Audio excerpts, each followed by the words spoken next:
All right, good morning, everyone. Hopefully, we can get through this. You can probably see. I don't know what's going on with my camera or my feed, but we got Jeremy Taggart here from Pittsburgh, and we got Stan in New Orleans. So, morning, fellas. Morning. Morning. Yeah, it's been a while, Stan. So maybe you can just quickly, before we dig into our topic, fill us in, man. I see all these travel videos, and so where have you been recently? Last trip I took was last month. I went over to Kenya and Tanzania to do some African safaris. So I flew into Nairobi. First place I went was a park called Amboseli, which is on the Kalinda Flat Plains going up to Kilimanjaro. Then I crossed over into the Masai Mara Reservation in southern Kenya, followed by Serengeti, Lake Manyara, Lake Ngorongoro, and finally finished it off in Nairobi National Park. So that was about a little under a 2 week trip. Yeah, so if all of you don't know, go follow Stan on Instagram, and you'll see all his adventures and where he's at. So that's why he's maybe on every month or so in between his travels. But Jeremy, I don't want to talk about fantasy football since I beat you. I'll give you a break. But You can never play my team when it's fully healthy. hey, I can't help you, man. But but I needed a win anyways, man. But everyone, thanks for tuning in. Yeah, so quickly, I did shoot. I don't know. I did send it to you, Jeremy, right? So the topic, you and Liam switch. So if anyone was expecting to see Liam today, Jeremy and Liam switch. But I sent them both this picture. Let me share it real quick from Cody Sanchez. It is basically is looking at, I remind myself often, you can't cook a turkey in 1 hour by turning the heat up to 900 degrees. And that is kind of what we're going to talk about today, as far as maybe reaching our goals, working on things, Jeremy from the agent side getting started. Like how much effort did you put in when you first started? And was it a struggle, like finding time to like pace yourself? So what's your thought on that photo I sent you? Yeah, I agree with it. I think that there's quite a few things that no matter how quickly you want them to happen, it just isn't going to happen right away to the point where you have to put in the hours to get there. So I think like a good example of that would be like, say somebody's trying to get in shape. You can't go from 30% body fat to under 10% body fat overnight. Like there's no way around it. It's going to take time. You can only do so much in each day as far as what's actually physically possible to get to that point. So it's just realizing that those things that do take time to get to the end result, you just have to put in the consistent effort on a daily basis.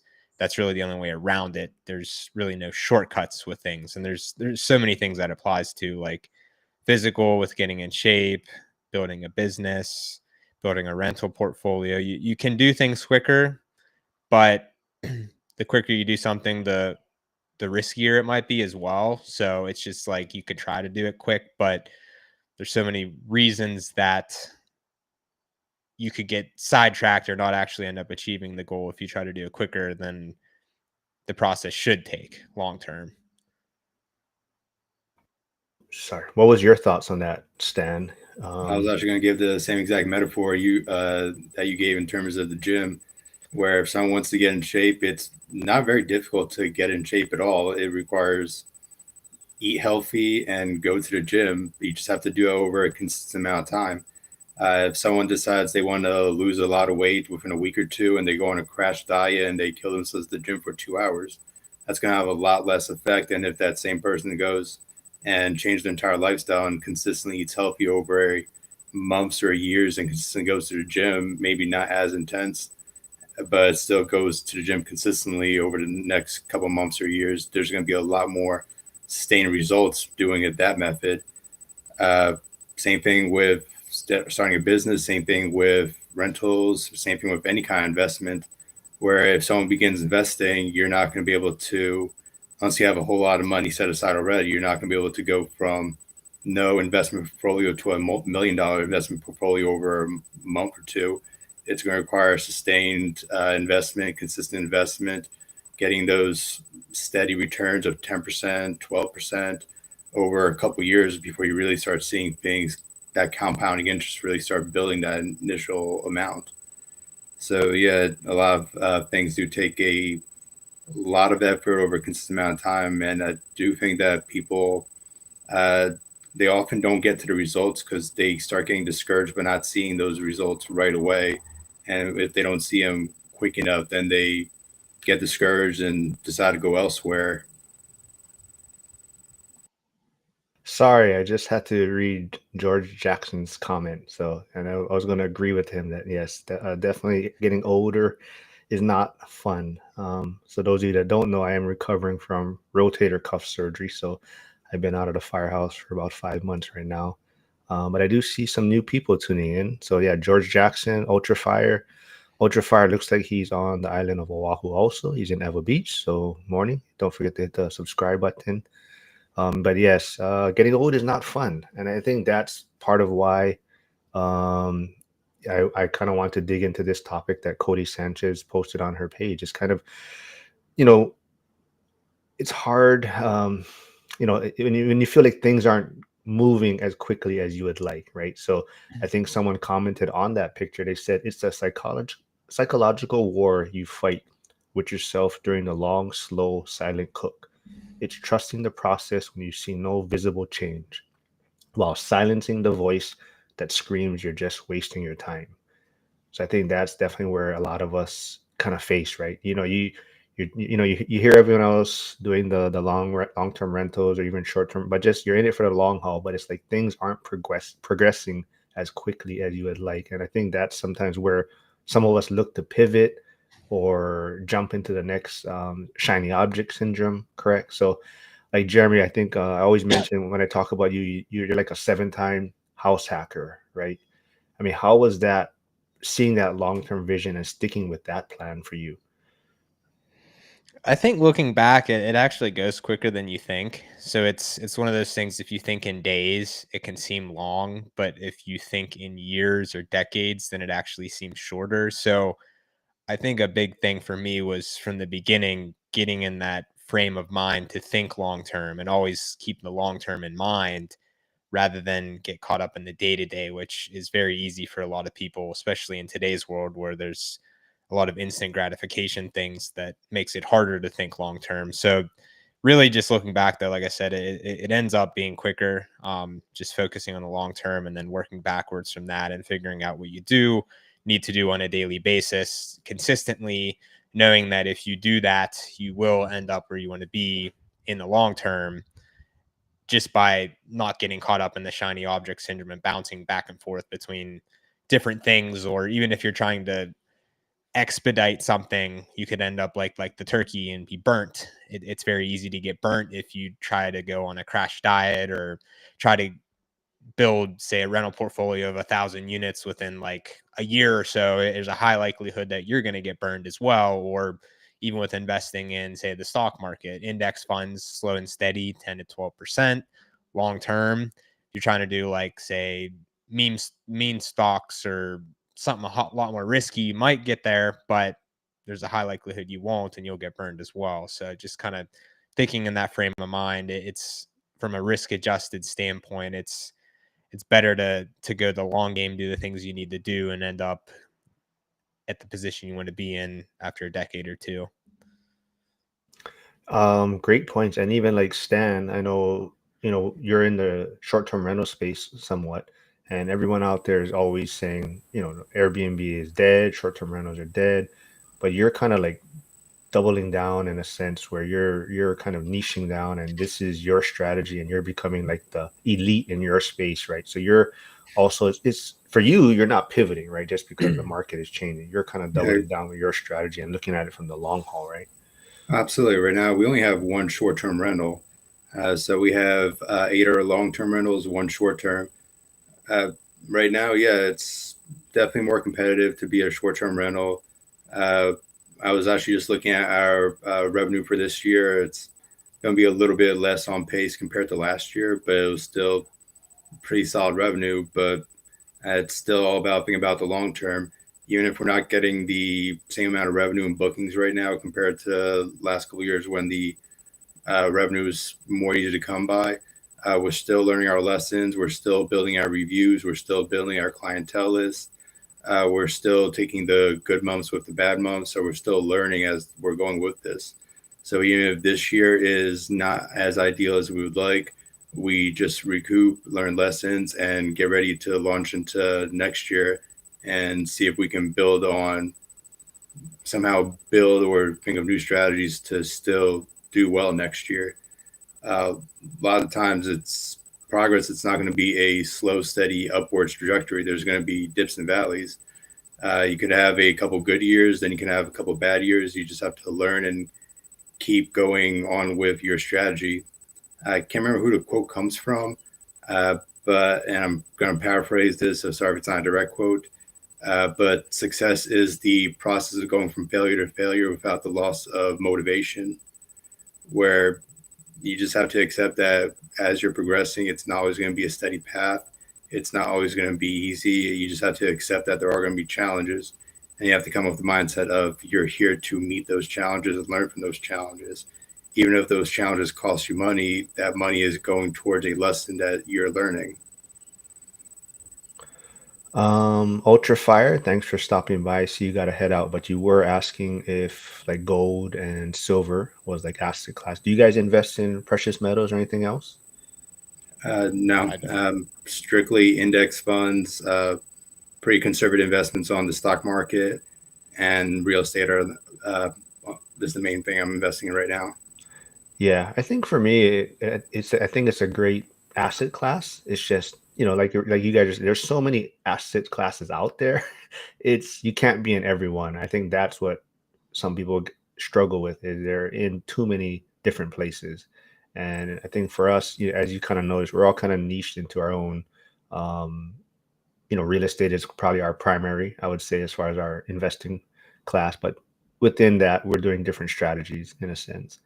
Let's see. Yeah, I think that diversifying as you get more established and build more wealth, that can make sense, like gold and silver, just any other sort of asset class. I think that when you're building, focusing on the niche that you have the most knowledge and resources in makes sense, and then kind of diversify it after you've built the initial amount of wealth, in my opinion. Yeah, that's a great way to look at it. And Late Start Wealth, he just says he just hit 1 year in his first house hack. He said, thanks to the ORAP community, time to move out to an apartment next month. Oh, should be able to buy a quad in the winter of 2026. Feels slow, except when I look backwards and recognize. Yeah, I think that was going to be kind of my next question also. Do you think like patience is very underrated in the wealth building skill? Is that something people don't talk about enough, Stan?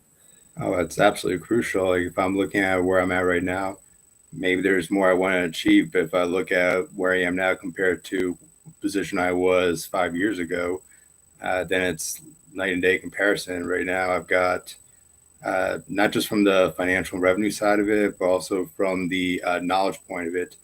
A couple years back, I didn't actually really understand how money flowed. I didn't have as good a grasp of how to identify a good investment. Uh, right now, I'm able to easily read a revenue sheet, more easily able to identify what is and what is not a good investment. More able to identify, okay, this property right here, this is where the potential, this is a potentially a good investment property. This one across the street is not. Part of it is just understanding numbers, but a lot of it is also identifying what aspects of a house are actually going to be current market demands. What is a potential you can see in one property versus another property in terms of uh, things you can add on to a property to increase its value at a lower cost. So there's a lot of not just pure revenue, but a lot of additional knowledge that's gained over time that not everyone really appreciates until they look back at it from what they've been learning over the last couple of years. Jeremy, you have any take on that as far as patience being kind of maybe something not talked about enough in this long-term wealth building journey? Yeah, it's one thing I had to learn.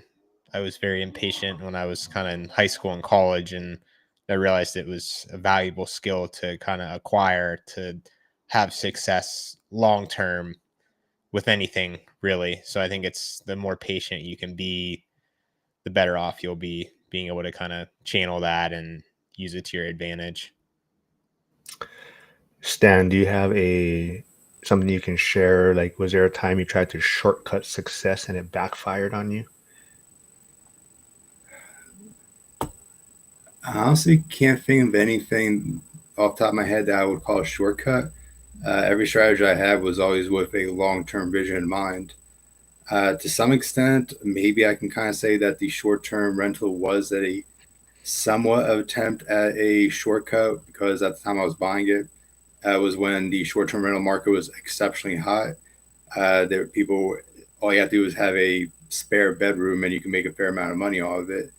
But even when I was getting into the short-term rental space at that point in time, all the underwriting I was doing was as if the property was going to be a long-term rental. So I was making sure that I was hedging my bets and writing everything down on paper as if it was a short term, as if it was a long term, and then I still try to make it a short term. So right now, like, if since the short term rental market did cool off, I didn't quite meet what I was hoping to be a couple years back when the market was red hot, but still doing fairly well. So I guess that's on top of my head. That's the only short term quick fix I can think of, or shortcut I can think of. Anything for you, Jeremy, that you tried to shortcut in a way that may have backfired for you?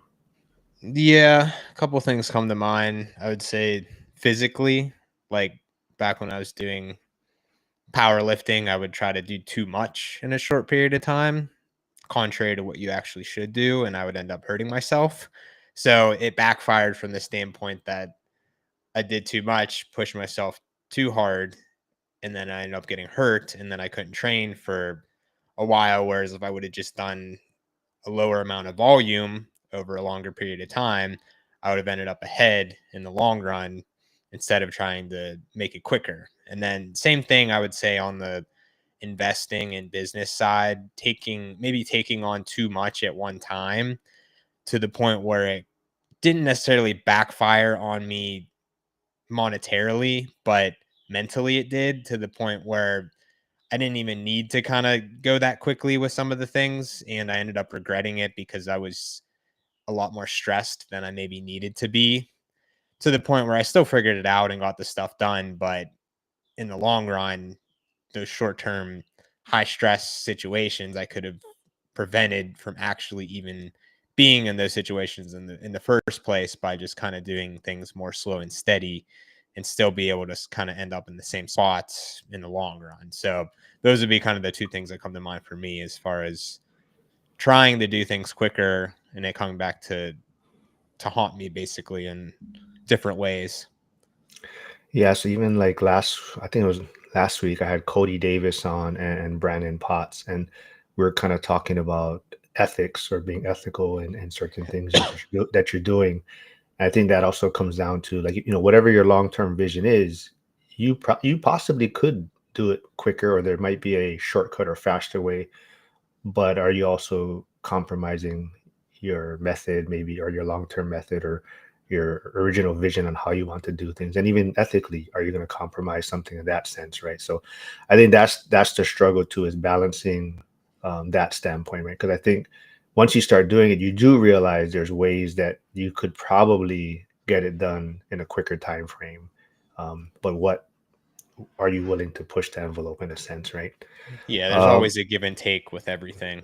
You give one spot, take in another. So it's weighing both sides of it rather than just the one. Yeah, like even like you're talking about working out, right? Are you, performance enhancing drugs, right? Could be an option, right? To speed up your gains or the results. But where does that fall in is that compromising your ethics or what you believe in, right? Yeah, or the long term negative Yeah, side effects of like that yeah. scenario. Stan, you going to say something? I think just in general, thinking long term is the best way to go about it.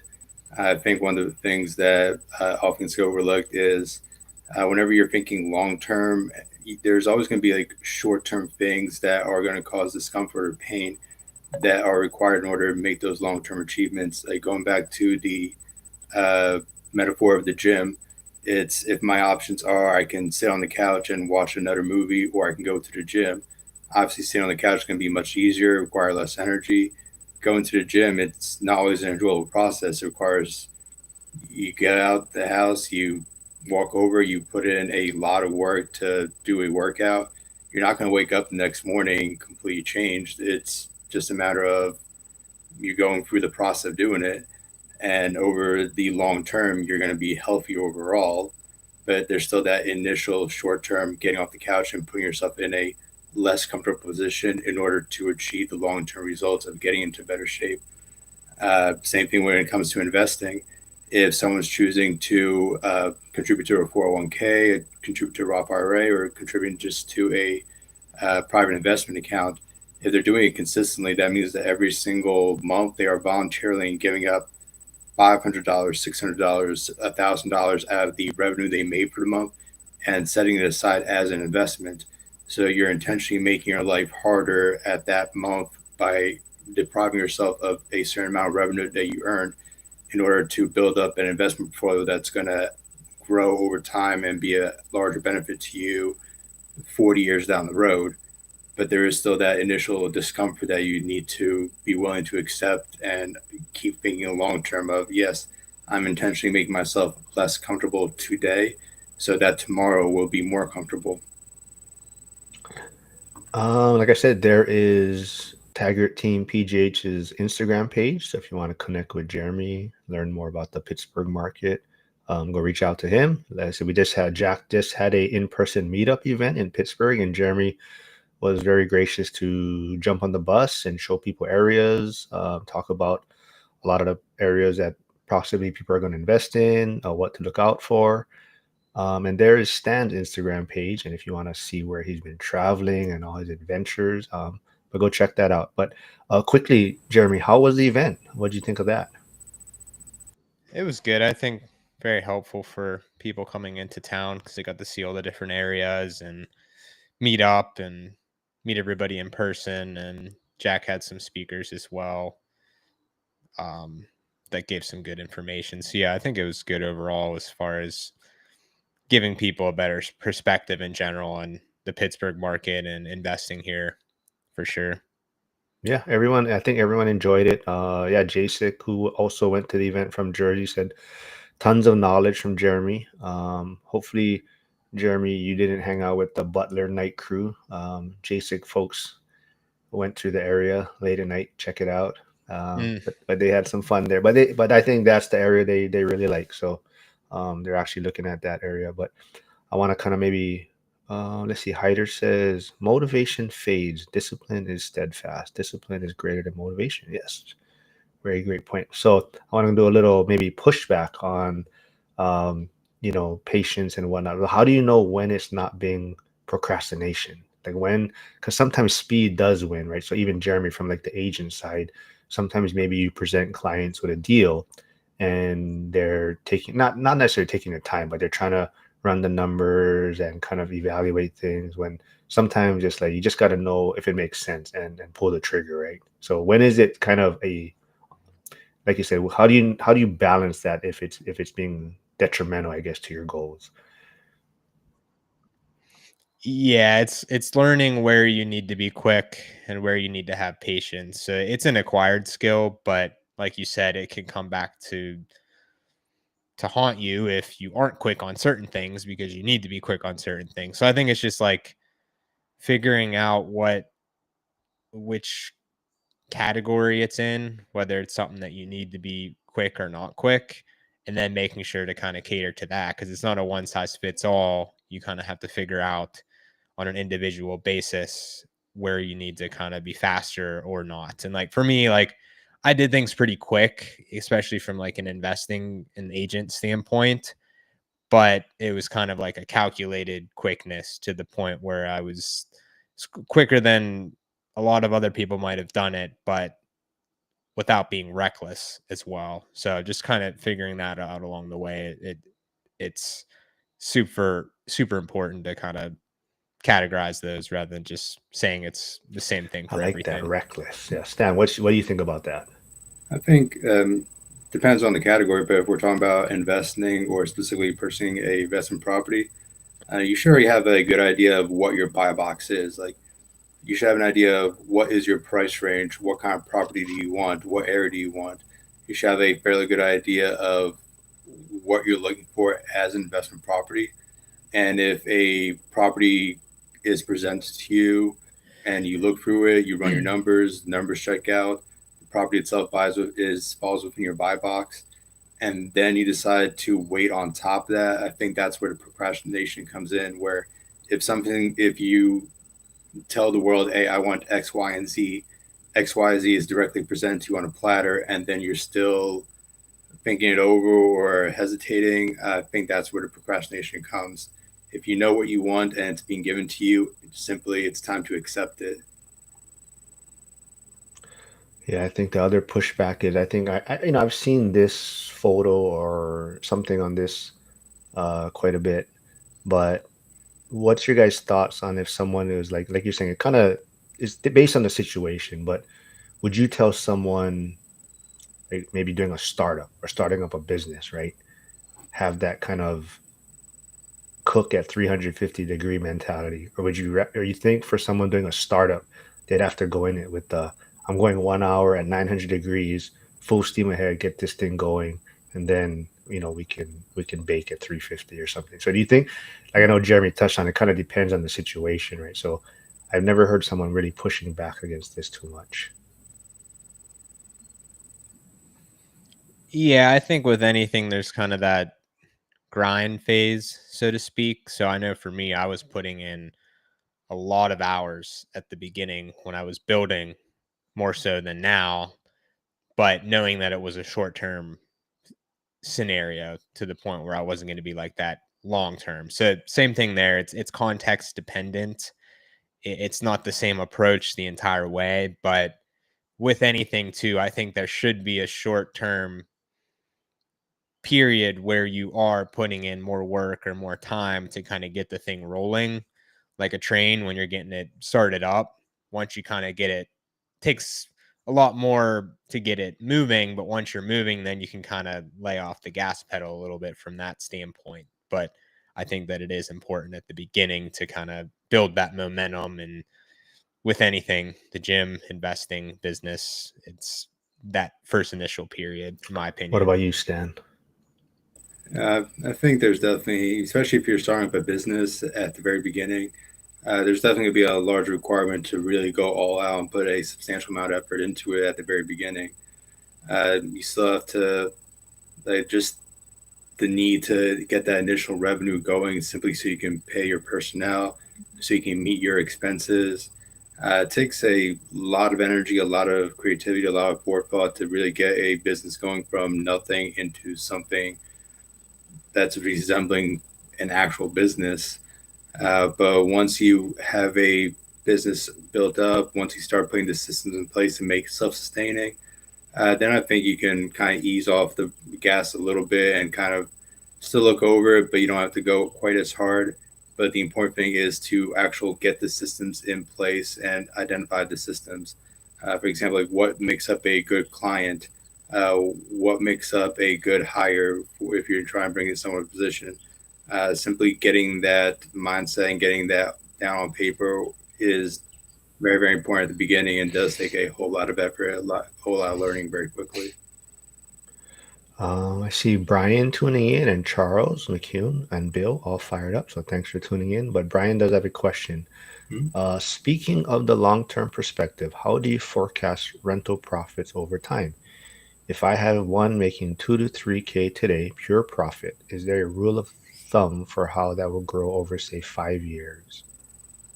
Generally, I estimate around 3 to 5% rental growth per year, but it's going to come down a lot to the individual market you're at. So, a better way to go about it is to look at your individual market, see how much rent has been growing in your market over the last, say, 20 years, 30 years, and then use that as a projected rent growth. It's not always going to be steady. You're going to have your ups and downs. So, you're not going to be able to go into next year automatically and go, okay, I'm going to raise my rent by 5% next year. You actually have to look at the market and go, okay, does this 5% increase actually meet the current market trends? Sometimes it won't, sometimes it will, sometimes it won't.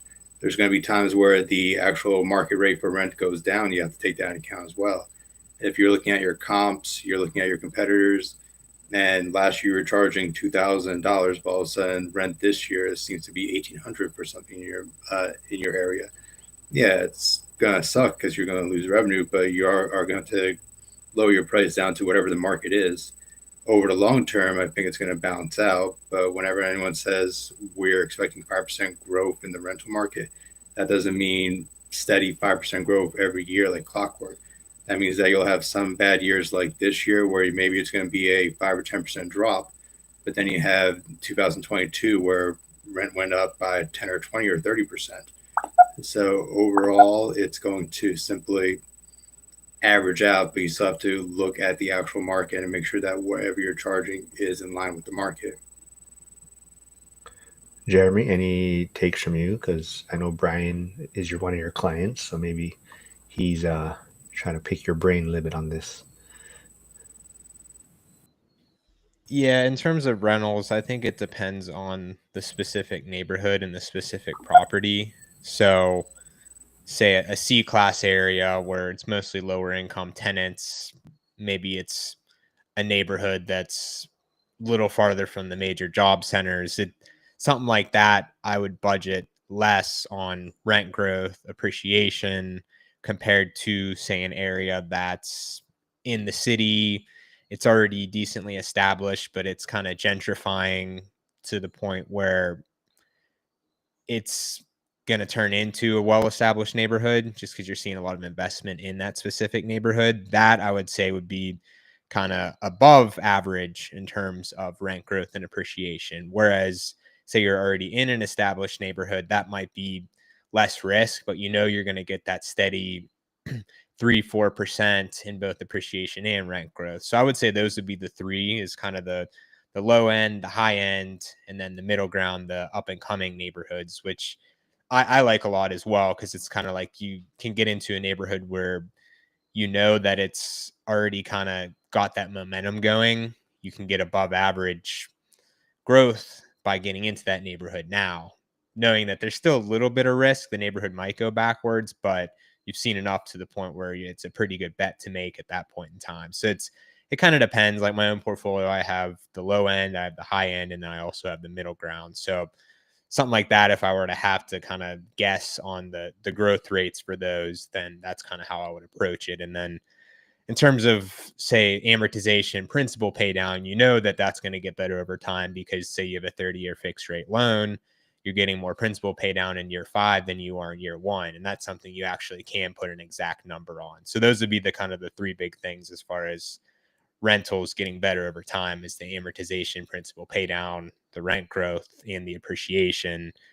Neighborhood, even property specific, say like a converted single family house into a multi with shared utilities in a C-class neighborhood, that's not going to appreciate as much as, say, a side by side that's built newer in a better neighborhood. So even a property type, I would say, is dependent on the property, the quality of the individual property. That'll dictate the future growth as well. And that's something that I've kind of seen play out on the agent side and on the investor side that I didn't necessarily think about at the beginning.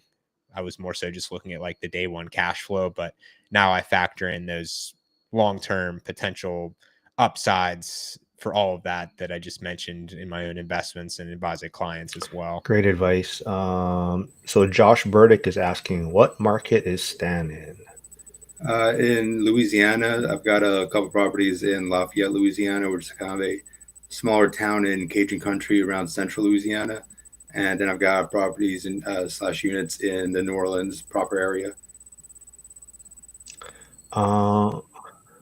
New Orleans has been getting hit kind of hard the past few years, Insurance hasn't has been it? like the primary thing that's I've really seen. been hitting us extraordinarily hard. Where the first property I bought within New Orleans happened right after Hurricane Ida, did a lot of damage. So because Hurricane Ida came in, a lot of insurance companies became illiquid and they had to draw out, which meant that the initial the insurance companies that were still left really began upcharging. So when I first bought the property, it was right after IDA. The initial insurance was $12,000, which at the time I bought that was considerably because it was a lot more than the other properties I had in Lafayette. But within 1 year, the insurance went from 12,000 to 20,000. So yeah, right now Sheesh. insurance is definitely the primary thing that is damaging both investors and private residences.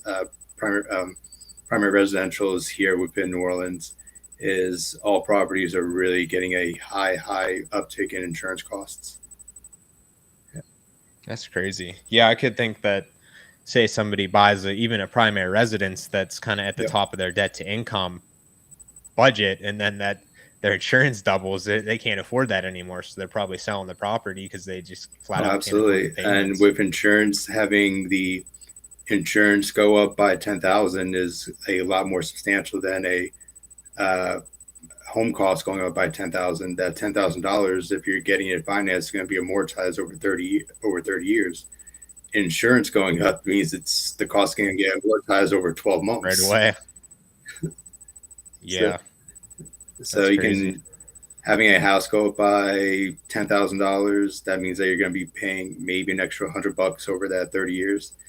But the same $10,000 is going to mean that your insurance is now your monthly cost and your mortgage is now going to be $1,000 higher each month. So it's a very substantial effect that hits people's pocketbooks very hard in this area. Yeah. And then tax reassessments too. I'm sure that's happening Absolutely there as well as the rest of the country. country. The tax assessment, it's definitely has an effect, but I think just because the insurance has such a larger effect, the tax assessors don't really get as much coverage.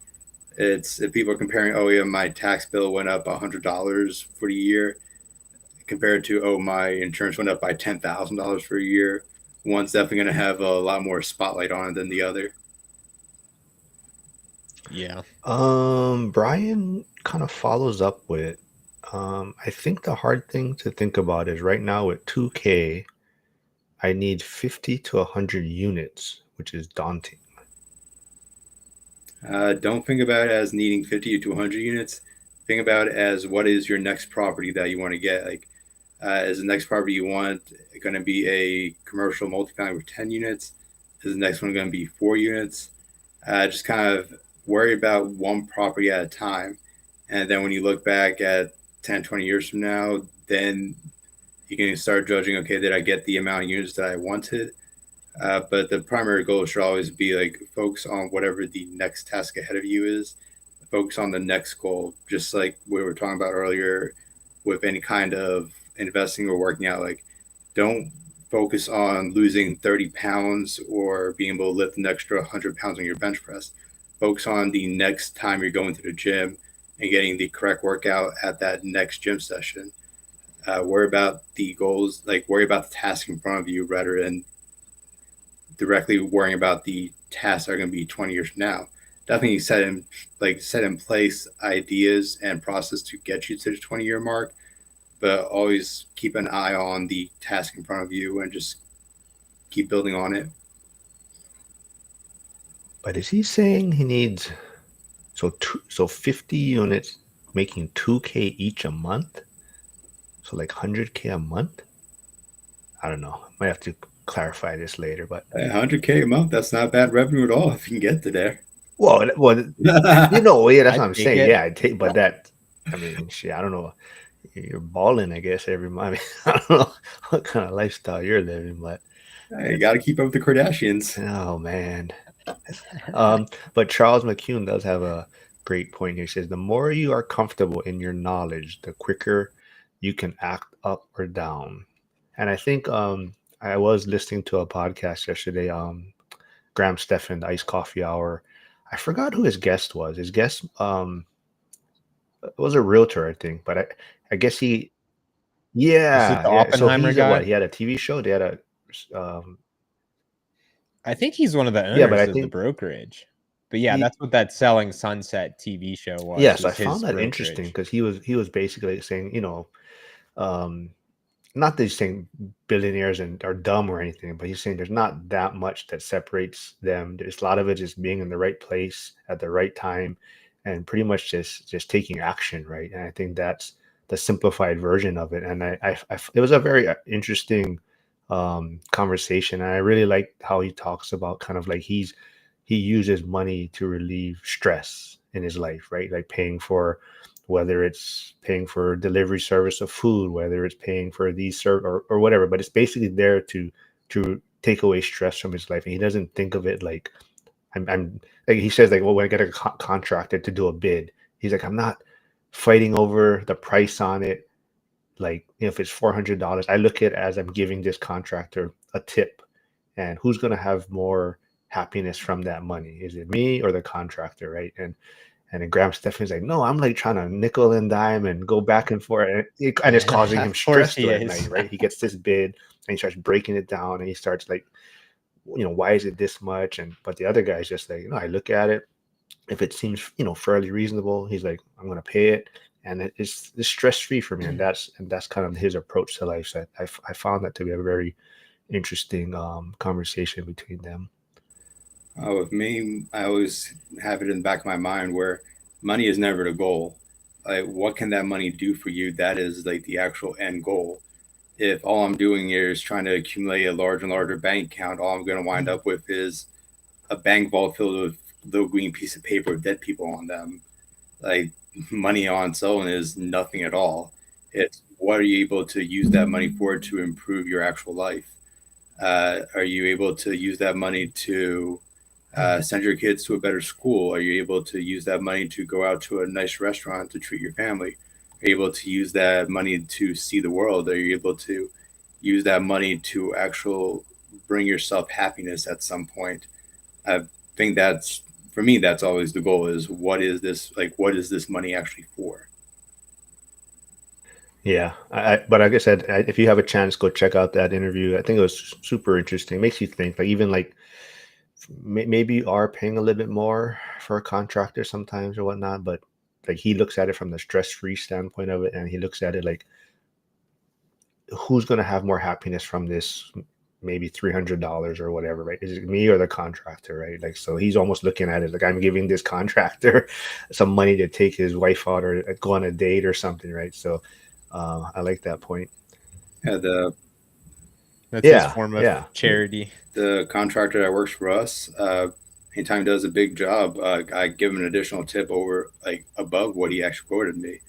It's okay. That extra money, it's money is money and all, but at the same time, I'm keeping the contractor happy. I'm showing appreciation. So at any point we have an actual emergency happen, we're able to have the him willing to show up here at a hour's notice in order to help us out.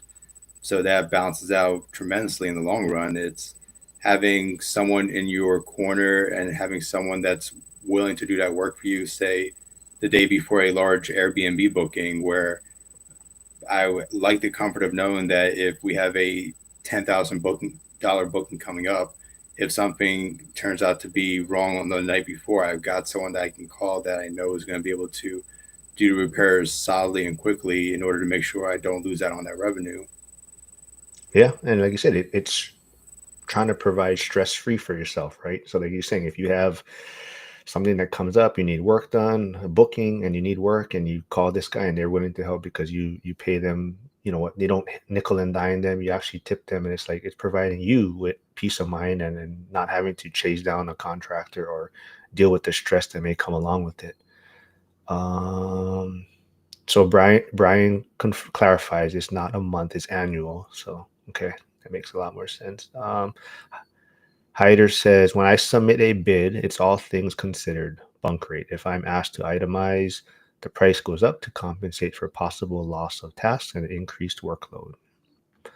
What advice do you give to someone who feels like they're behind and wants to catch up fast? Stan. Identify exactly what your actual goals are, and uh, depends on what aspect are you viewing as are you being left behind on. I think that anyone can accomplish any task that they really set their mind to. whether it's advancing in a certain career, building a business, growing a rental portfolio. But a big problem that people run into, from my experiences, they don't actually know the steps that are needed to take in order to reach that goal. So they're working their asses off, they're putting in the hours, they're putting in the work, but they're not doing the correct tasks in order to reach the goal that they set for themselves. For example, let's take the example of trying to progress in a given career. If you're trying to progress in a career, it's not always about going in and doing the tasks you're given for that specific day. If you're happy with your job and you just want to stay in that specific job for the rest of your life, then that's fine to just go in there and do those specific tasks over and over. But if your goal is to advance further, there's a lot more that needs to go into besides your required tasks. It's cases of like networking, like who do you need to talk to in order to put yourself on the radar? Who do you need to talk to in order for them to tell you what other tasks or what other skill sets you need to actually learn to progress up to the next level? For example, I'll take my own personal career advancement from when I first started within the oil and gas industry. My initial job was I go out to a rig site, I go to where the rocks are coming out of the well bore. I take a spoon, I scoop the rocks, I put them into a bag. As pretty much as mundane and simple, repetitive as task as possible. But if I wanted to advance further past that, then it was up to me to know what else do I need to do. Like I needed to go beyond and okay, this is all they're requiring me to do today.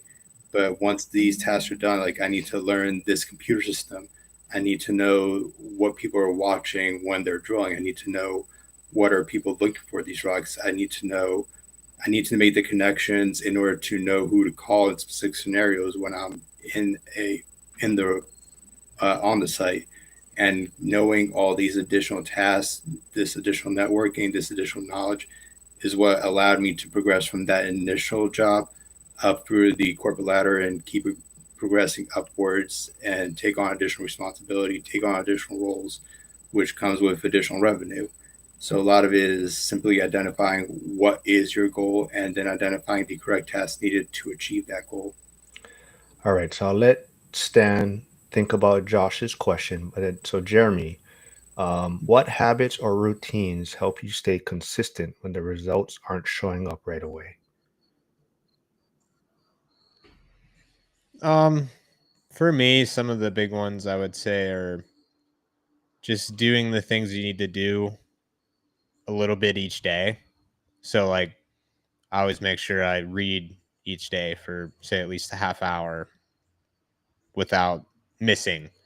Over a long period of time, I gain a ton of knowledge just from doing a half hour a day consistently. And then I always work out first thing in the morning. So that's kind of, I adopted that habit and I think it's carried over into business and investing as well, just because it's one of those things that I do something hard on a consistent basis, right first thing in the morning, to the point where that carries over to everything else. So those are kind of two big things for me as well. And then really just whatever I'm focusing on at that given point of time, I always try to figure out what are the big movers that I need to do on a consistent daily basis that will get me to the end goal. And that's going to vary depending on what you're trying to achieve. But that's the most important thing. Is it's almost going back to the action thing. It's almost more important that you do something. It could be even 5 minutes worth, but if you're doing it consistently over a long period of time, you're going to end up ahead and achieving what you want to achieve. If you're doing the right things consistently, no matter how much time you spend on them each day, as long as you're doing them each day. So it's just kind of figuring out, the main thing is figuring out what you need to be doing, and whatever it is, I mean, success leaves clues. So you could probably figure out what you need to be doing by doing a little bit of research online. At this point, everything's available online, and tons of successful people are posting the process that they either are going through now or they went through to get where they're at. You can basically just copy what they're doing, cater it to your life a little bit, but this process is generally more or less the same. And then just working backwards and making sure you're doing those things on a daily basis. And that's really how I've approached everything as far as achieving my goals. And just making sure that the consistency is there is the big thing with whatever you're trying to achieve. I definitely agree with everything you just said in terms of success leaves clues. That's why I'm also a very huge advocate for networking, especially within the real estate sector. You have the one rental at a time community. You have every single major metropolitan area at this point has their own real estate investing association branch. Simply going out there and networking and meeting these other individuals who have achieved success within real estate, whether it's as a real estate agent, a contractor, simply an investor. Most of the time, they're more than willing to share exactly what were their daily habits, what were their daily goals, how did they achieve what they did. Then you can simply copy their, like, maybe you're not gonna be able to directly copy them step for step because it is a different market, but you're still gonna be able to take a lot of what they did and apply it to your own journey. And if you do the same tasks and habits that they did in order for them to achieve success, there's a much higher probability that you'll also be able to achieve the same or relatively similar success. So I think networking is definitely an undervalued skill set and a requirement. Simply go into these meetings on a weekly basis or monthly basis or a consistent basis. Meet those people, learn what they did, simply get to know them as people as well. That you have an unlimited supply of knowledge there, as well as potential business partners in the future. All right. So Stan, Josh asked, what country does Stan find the most interesting on his travels, and has he thought of investing internationally? Definitely considered investing internationally. For me, it would require me to really get to know an area very well, because I think that real estate is extremely localized, where even if I'm investing within New Orleans, I know what neighborhoods to go to. I know what neighborhoods are up and coming. I know which ones present more risk. I know which ones are solid. So getting to know an area is very crucial, so you identify what investment strategy you need. So I definitely would be interested in doing international investing, but it would require me to have a network set up within that country already. So I would need people familiar with real estate in that specific market, in that specific city, people that are able to do data management. I want a boots on the ground team. So I'd need a full team set up before I begin looking at actual uh, purchasing the actual property where I'm putting my money on the line now. As far as place I've found very, very interesting, so far I've got to pick my top two cities in the world I've been to. It's hard for me to put them in order, but Rome is one of them and Tokyo is the other one. They're both extremely different, but they are both absolutely amazing in their own right.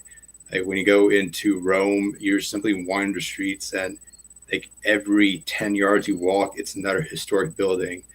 Like I was just walking down the street randomly, going down a random set of stairs. I looked behind me, I realized that was the Spanish Steps. I go a little further, and I realized that hey, this historic building it was the home of this person, and like the amount of history is just everywhere. Like every single building is marble with inlays and gorgeous architecture. Everything is just so historic, so pristine. And then you go over to Tokyo, where it's the absolute opposite, where it's like there's still a lot of traditional aspects of Tokyo, and they preserved a lot of it within their temples. But at the same time, it's just like this ultra amazing metropolitan area that has just about everything. Where it's like New York times 10, where you have just commerce on top of commerce, buildings on top of buildings, businesses everywhere. There's just like this constant vibe of things going on, constant things happening, where anything you can think of, you can probably find within Tokyo. So just wandering those streets and experience the hustle and bustle of Tokyo was incredible as well. Jeremy, have you been to Rome or Tokyo? No, I haven't been anywhere So I international. know Jeremy is a big national parks, right? That's kind of your thing, right? Are you trying to hit all these national parks? Like there's a goal there, right? Yeah, we want to hit all of them, so that's kind of been the focus as far as our traveling. We've hit about half of them now, so we're gonna hit all those, and then probably start doing like international That's stuff what I actually later. did for the first 10 years after college was hitting up I didn't get to all the national parks, but I got to most of the major ones by now. But it's a great goal. Like I love the national park system we have here in the United States. Some of those parks are absolutely pristine and gorgeous. But once I Yeah, just got to the point where I've seen most of the ones I wanted to see, so that's the main reason I started expanding internationally, just to see something new. yeah, and I want to do those when we're younger too, especially because we got a lot of them out of the way pre-children. So when we have the energy Oh, to do all the absolutely. hikes and stuff, and And, want and to go Some Liam, of the later. hikes So I went on, those national parks, they were not easy. Like did yeah, Half Dome in yeah, Yosemite, exactly. the So Narrows of Zion. Like a lot of those hikes are like 12 to 14-hour hikes per day. They're worth it. They're amazing. I would happily do them again, but someone tells me it's going to be a lot harder to do that when I'm 60 and 70. yeah, exactly, yeah, that's why we figured we would do that when we're in our 20s and 30s, and then we could do the more laid back city stuff and later. Liam's going to be So joining me tomorrow. But where did he just go again? Where did he just travel to, Jeremy? they were Okay. in Greece That's right. for the honeymoon. But yeah, J6 says sprinkle of Goggins motivation in the morning to get you going. And I'll let you guys answer this. So Josh is asking, are you guys both going to Vegas? So I'll let Jeremy go first, and then Stan can answer. Planning, yeah, just gotta get the I tickets. won't be able to make it. I believe it's February again. Yep. February 14th, 15th is the actual event days, but the same President's Day weekend. Which is also Mardi Gras here. So for me, I can never actually leave New Orleans during Mardi Gras. A, it's just such a fun time here in the city, but B, we have our Airbnb, and that's by far our busiest season. So as much as possible, I try to prioritize staying around this area during Mardi Gras. You gotta test out your system though. So you gotta test out doing it remotely, managing your Airbnb. We mostly do. Like for the most part, people get checked in very well. But it comes down to like the amount of money that people are spending in order to come here for Mardi Gras per night is astronomical. So most of the time they don't really bother us. They check in. It's mostly automated, but we're trying to make sure that we give them like above and beyond the normal experience. So like if they need anything at all, we want to be there and willing and waiting to help them out as much as we can.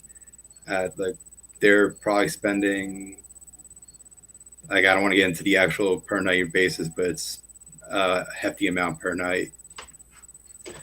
So yeah, Jeremy, Liam, and Alex, as of now, are scheduled to come to the event in Vegas. So anyone interested in investing in Pittsburgh, things like that, check them out. They should be as of now.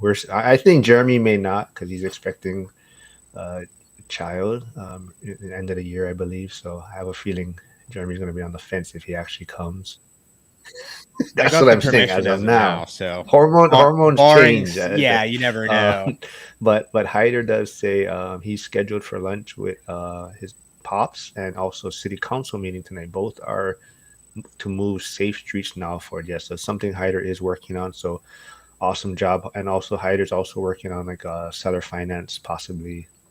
So that's interesting. But Flavio does have a question. So he said, are you guys struggling to find tenants here in his area, which is Grandview, Washington? He says it's getting hard. So Jeremy, what about you? What's your thoughts? Just as of recently, like literally within the last 2 to 3 weeks, I've noticed a little bit of a slowdown. So not long enough to say like definite. It also depends on the neighborhood and the property type, but kind of have noticed that. And it definitely starts to slow down here in particular, like from Thanksgiving to New Year's. But yeah, I have. Have you seen rates come down? I mean, rental rate, because like Coach Carson was on my channel last week and he was kind of saying in his market, in his area, he's noticed a big drop because there's so much new builds and new construction going up that their rental rates have gone down. I'm dealing with that on one of my units right now in Southside, which they built a brand new big apartment complex that they just have started leasing up. And I rented a 3-bedroom unit, same exact unit in the summertime a few months ago. I think we rented it for like $1,600. And then I posted another one, similar price, right away. I haven't had any showings. First week lower to $50, second week nothing, lower to $50 again. Now I think we're like $100-$150 lower than what I just leased it for within a week in the summertime. So that's a scenario of that particular neighborhood where new build supply is now competing with the same unit. It's driving rents down. And then also I've noticed even single family, those are moving real quick in the summer and like the previous year or two. But even those have I've had a couple that I figured would lease right away, and I've had to lower the price a little bit to kind of get a little more movement, and still haven't got them leased up yet. So that's with my own units. I'm not going to look at the past, what I rented it for. It's the here and now. If it's not renting, if I'm not getting showings, I'm going to lower the price because I'm just not going to sit on it. It's sunk cost fallacy. I'm not going to let that get hung up on the day-to-day here and now market, in my opinion, as far as approaching Stan? that. Same here. Right now, both Lafayette and New Orleans market, they've gone there's been additional rental units that came to the market for different reasons in both markets. For Lafayette, during the post-COVID expansion, they developed and built a fair amount of brand new rental apartments. They're like hundreds of units per. And Lafayette's not that big a town, so a couple apartments like that were really going to add on to the rental market and drive down prices. We had one fourplex in that area where last year when we had a vacancy, we were able to fill it in about a month. Now we're looking at a 3 or 4 months, going to be close to 4 months of vacancy in that one unit. Normally, if we're self-managing, we'd probably be able to fill it up quicker. But we have a property manager on that property, so they're not going to, we understand they're not going to be quite as full. We had 2 separate times where someone was ready to move in and they pulled out the last minute. So in that market, it's definitely slowed down because of that. For New Orleans, after Ida hit and there was a lot of properties taken off the market, in the time since Ida, in the last couple of years, a lot of these houses have been repaired, rebuilt, and now they're starting to come back onto the market as well. So now they are starting to drive down price a bit. But in New Orleans, we're self-managing in this area because we're closer. So the last time we had a vacancy, we were able to fill it in about, I want to say, a week. Simply because we are more active compared to a property manager. But we did have to lower the price down. When we first bought that property 4 years ago, the initial rent on the unit that we were trying to rent out now was $1,600. Within a year of us buying it, we were able to increase that to $2,000. But this most recent round, we had to drop it back down to $1,800. So it's just like you were saying, where we don't care what the market rate was last year. It's like, what is the market rate today? Like, what are we seeing on the market today? What is being rented at today? Where, yeah, it would be nice to get top end market dollars, but we rather get someone in there to keep the vacancy down.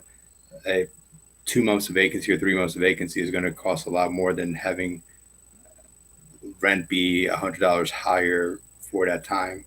So we rather just make sure that we are at market rate and get people down there and minimize vacancy. All right. So yeah, we're about approaching an hour, a little past an hour. So always thank you guys for joining me. It's always a great time. Last one word answer, quick answer then. So if you had to boil success down to one ingredient, patience, consistency, or strategy, which one matters most? Jeremy, you can go first. Consistency. Same. Yeah. Consistency. All right, we're all in agreement on that. Anything else you guys want to wrap things up with before we sign off? Anything else you guys working on, need help with? Working on a primary residence. You are? Single family home. Oh, nice. Oh, yeah. We have it under contract now. We're just going through the inspections. I'm learning a lot about septic because it has a septic. So that's the hang up now. We're getting that inspected. But yeah, that's something different for me. Yeah. Single family primary residence. How much say do you have in this choice? We're kind of right on. Yeah, we're 50-50 with it. It's kind of Yeah, something that meets all of our boxes as far as what we're looking for. So that's Stan, good. anything you're working on? No, right now I'm just kind of have another large networking event that's going to take place next week. But besides that, looking forward to the next trip to Patagonia in December. So ready to get back out there and start traveling again. Yeah. And other than that, if anyone ever is in the New Orleans market and is looking for an Airbnb, look us up. Yep, Stan is definitely the passport bro. I always give him shit about that, but he definitely is. But everyone, thanks for tuning in. I'll be back tomorrow, same time. I'll have Liam on and Joel Farrell here. So thanks, everyone.